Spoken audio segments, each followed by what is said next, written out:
Before we start, let me ask with a question. Who won the very, very first World Cup in history? Go ahead, give it a guess. Come on, you can do it. Most people will get it wrong. They would assume it will be Brazil or Italy or England, some other place in Europe. But nope, the very, very first World Cup ever won by the title in the country is from South America, a small country called Uruguay, which means that the very first time that the entire planet crowned it a world champion in soccer, that champion spoke Spanish. Did you know that?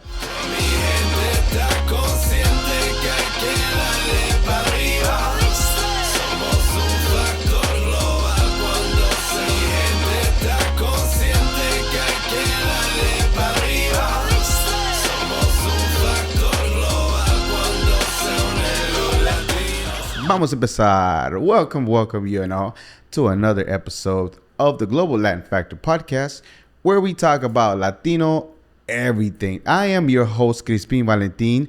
Thank you so much for being here. Make sure you subscribe to the channel right now. Why? Why should you subscribe? Why does everybody tell you subscribe? Because you have not done so. If I check my algorithm, a lot of y'all that view the channel do not subscribe. So please, we are here to participate. Go ahead and subscribe today. Gracias. And today, it's a good one because we're getting into the beautiful game, Futbol, soccer. And you'll know the relationship of soccer here soon. The World Cup, where it actually came from, how it was born, and why the whole world stops for every 4 years to experience part and some of the things that you might not know, how early and how deep and how completely Latinos were woven into the biggest tournament in the planet. So get ready.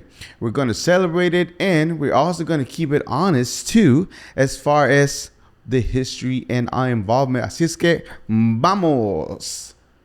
So let's rewind all the way to the beginning, because people argue about this constantly, all the time. Humans have been kicking balls. That sounds funny. Been kicking balls all around the world for thousands of years. In China, many years ago, they had a game called Cuju.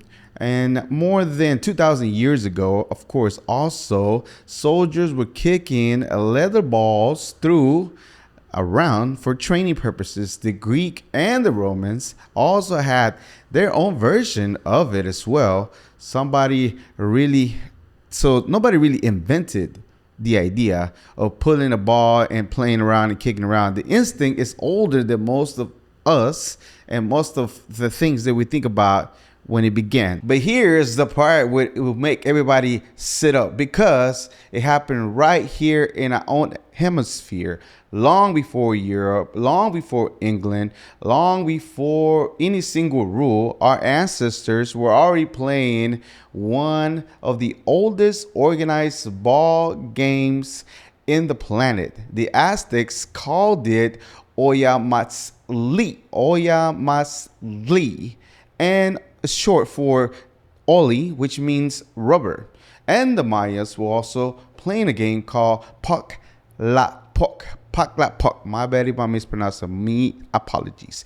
There was something about this. Think about it. 3,000 years ago, the Mesoamericans were already playing a ball sports with a solid rubber ball in a massive stone court with crowds in the stands. They literally invented the rubber ball. If you did not know they invented the rubber ball, now is the day. The rest of the world was already kicking around sacks of stuffed leather. Our people were already bouncing real rubber balls off stone walls. And that is one of the oldest ball games using a rubber ball anywhere on earth that is documented its history. So check it out. Go find it. Now, was it soccer? Not exactly. The ball could weigh up to 9 pounds, and you could use your hands or feet. You couldn't use your hands or feet. You move the ball with your hips, with your forearms, and with thighs. And it wasn't a weekend kick around thing either. It was more of a sacred thing. It tied to how we understood the universe itself, the universe itself, life, also death, and the movement of the sun. High stakes were in the essence of the game itself. It wasn't something that was just for funsies. So it's not the same game that we play today, but the DNA is unremarkable. A ball, two teams, a court, a crowd, a whole culture pouring its heart out into it. And that's how it gets the game. It never fully dies. And there's a versions of it that is still currently being played right now. Ulama is still being played in Sinaloa, Mexico, and till this day right now currently. And the oldest continuing player sports in the Americas is still alive. So again, there's versions still currently being played. So when somebody acts like the ball game came up from across the ocean, nah. We had something thousands of years ago, deep before anybody even handed us anything. But the game we play today, specifically today, the rules, the offsides, the no using your hands, that got written down in specific place, England. And that's where almost nobody realized that English didn't put it out in the air either. They had been playing their own wild version for centuries before the rules, before there was some crazy, weird thing. And they called it mob football. And that's literally what it was, mob football, the word in itself. Whole villages against whole villages, sometimes hundreds of people at once, trying to drag an inflated pig's bladder across miles of open country into the next town. Like no real rules, no set number of players, broken bones, brawls. People actually died playing it. The king tried to ban it. One of the scholars, his name is Tudor scholar, called it a beastly fury. A preacher back in the 1500 called it, and I really like this, a bloody murdering practice rather than a friendly sport. Now, if you can hear of what description that I'm saying, it real sounds like two various sports, and you'll hear all about it now. So sit with that now. The most grateful sport the planet today started out of basically a legal riot between two towns over a pig's bladder. And that is like the raw truth. A pig's bladder can't get any more raw than that. That's where it actually comes from. That's where it actually began as far as the very first thing that looked like soccer. Now, the thing that finally tamed it was an English fancy boarding school in the 1800s. Eton, Harrow and Rugby. Each of it had their own version of the game, and they played against each other. They needed to agree upon a set of rules. So what did they do? Some of the schools loved using their hands. Some wanted to just use the feet only. And in 1863, a handful of them sat down in a tavern in London, split the differences. The football game, association football, the hands game broke off and became rugby. So hands with the rugby and feet with the football. And the name association football takes the middle of it, a soak, and is the way the British slang bring words, and you land on soccer. So the next time somebody tells you that the U.S.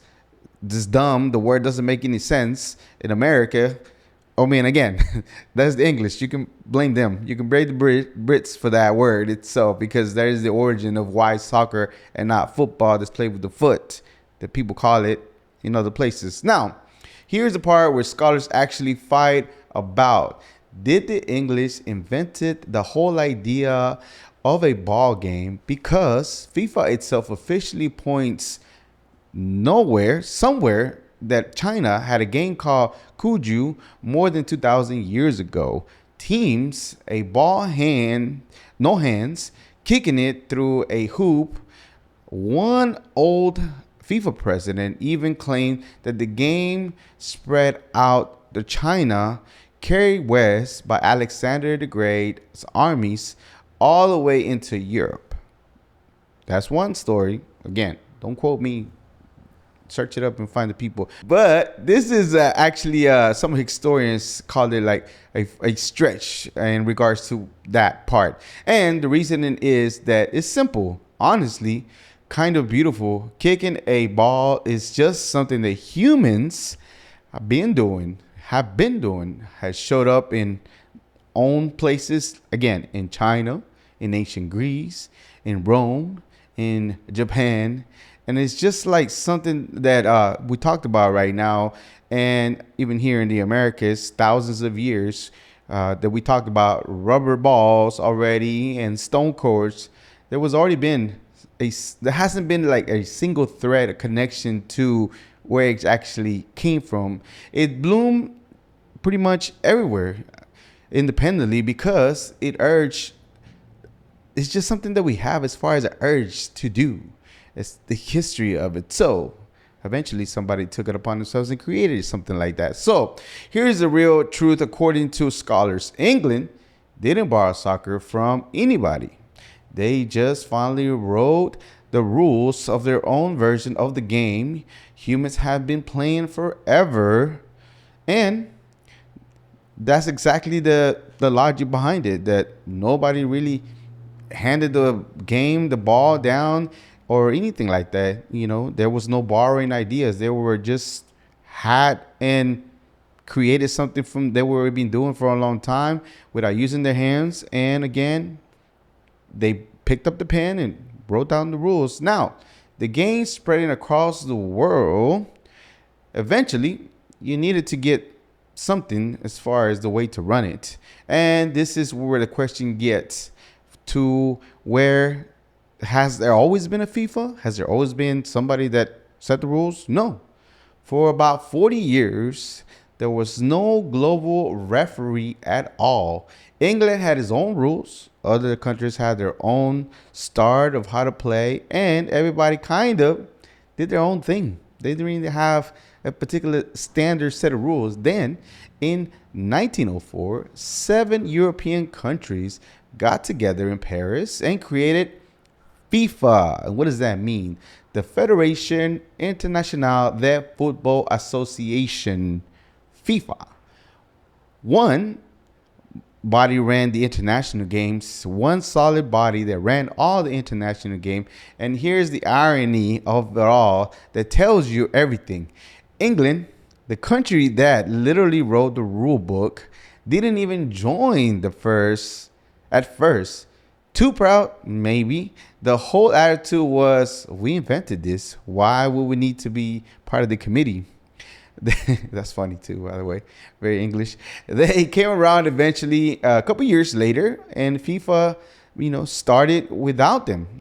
And here's the irony that tells you everything. England, the country that literally wrote the rule book, didn't even join at first. Too proud? The whole attitude was, we invented this. Why do we need a committee? They came around eventually and completed a couple years later, but FIFA started without them. So the game came first, FIFA came after, and the World Cup. The big stage, the big stage, one that we stopped for our lives and didn't show up until 1930s. And that's, mi gente, is where the story really kicks off. Okay, so in 1930, the first World Cup ever, I wanted to really, really, really remember this. Not London. It wasn't played in London. It wasn't played in Rome. It wasn't played in Paris. They held the very, very, very first World Cup in history in Uruguay, South America, Latino America. Why Uruguay? A few reasons why. there was a good ones. For example, Uruguay was the best team in the planet at that time. They had just won the Olympic gold twice in a row, and the country was celebrating 100 years of its constitution.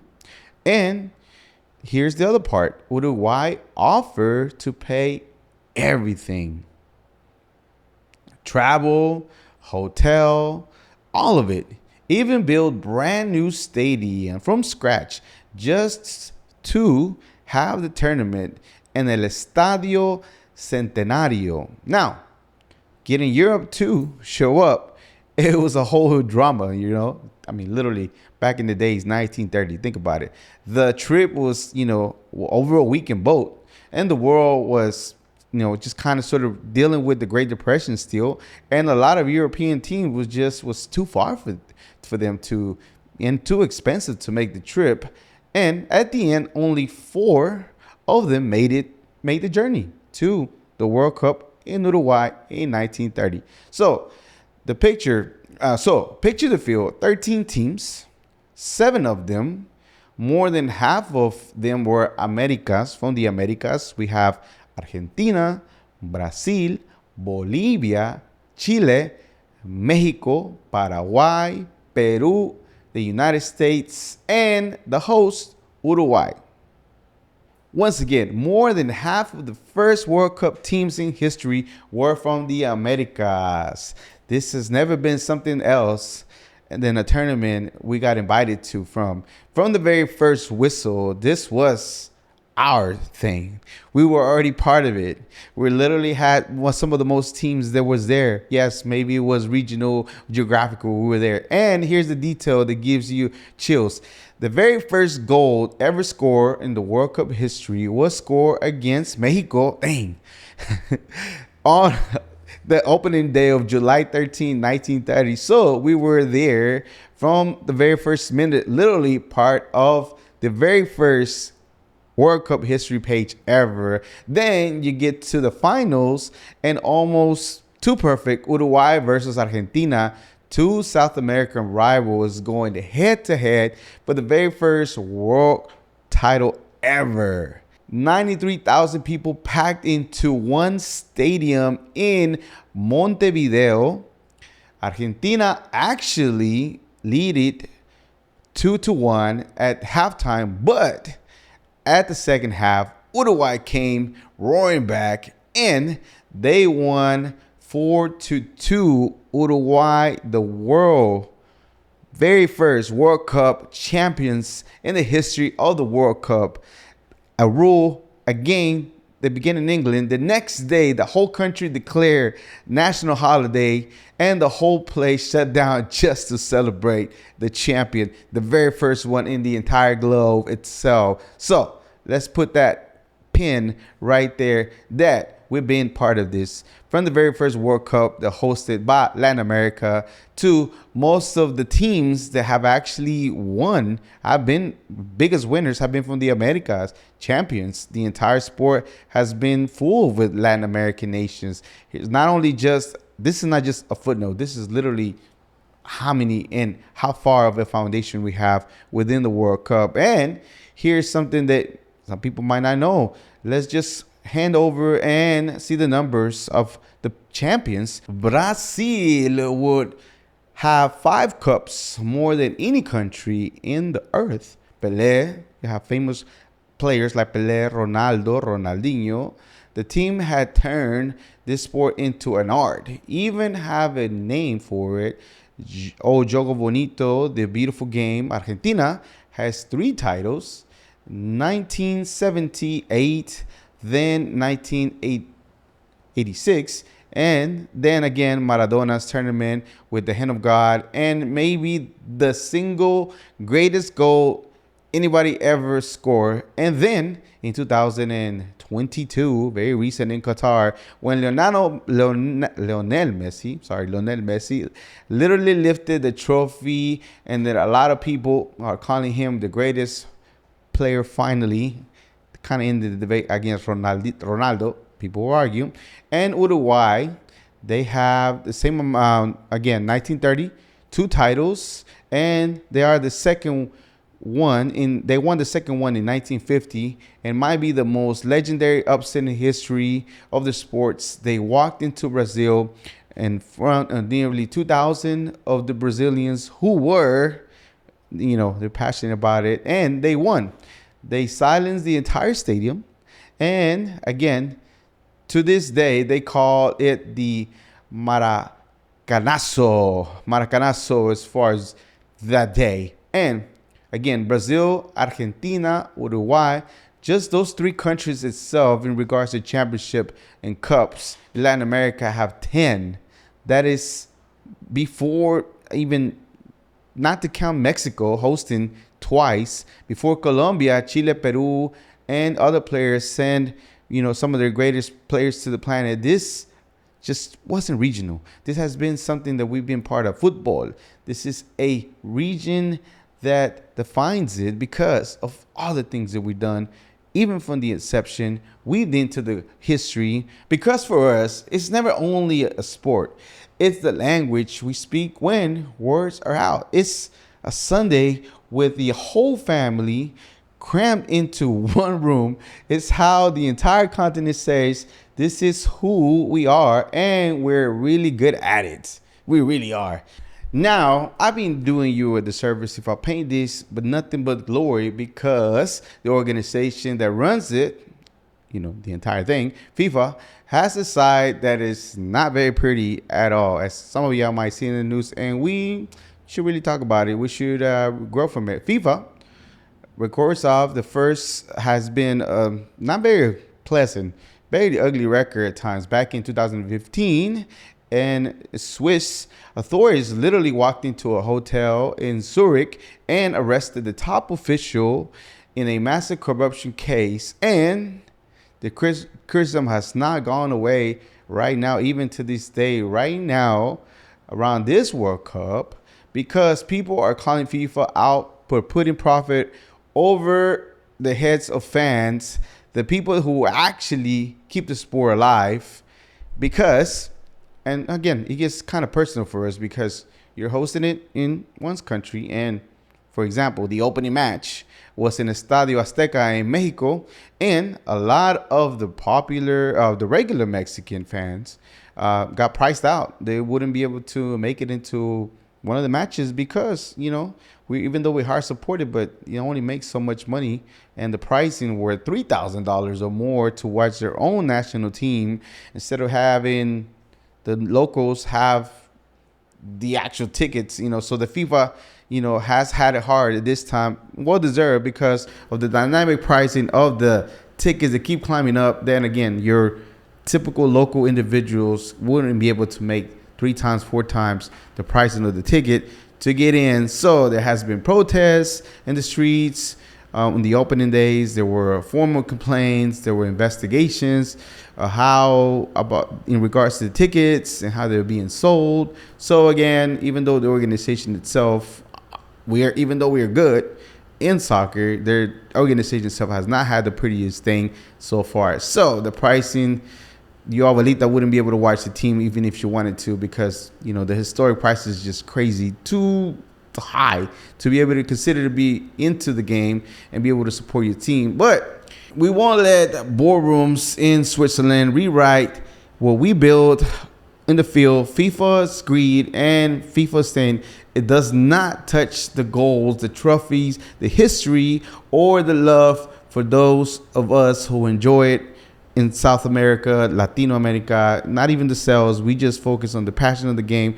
So, mi gente, this is the episode. Thank you so much for joining another episode. And thank you very much for making the time to be able to listen to the history of us within the game, FIFA. And this summer, it's just amazing, the history behind what we are doing, what we're celebrating, and what we accomplished in regards to the World Cup, how Latino teams in general, from even though we were not the ones that wrote the rule, we've been doing amazing work in regards to being some of the most triumphal winners, top 3, 10 World Cups compared to the rest of the world. Once again, thank you so much for joining another episode. My name is Crispin Valentin. Make sure you subscribe to the channel right now. Why? You have nothing to lose, so much to gain. These amazing episodes, amazing stories, these amazing, especially with the times that we're doing right now currently or what's happening. By the time we release, probably be closer to the end of the game, the World Cup, maybe crowning another Latino team. But I want you to make sure you remember that even before that, we have been part of the inception of this amazing game that we call Futbol, soccer. Now you kind of sort of know why soccer. You can blame the British for it, kind of tied to it. It is correlated. It's not like a made up word. And remember again, we are just like you. We are people. We are humans. We are the spice and flavor in this melting pot that we call the world. Till next time. Bye.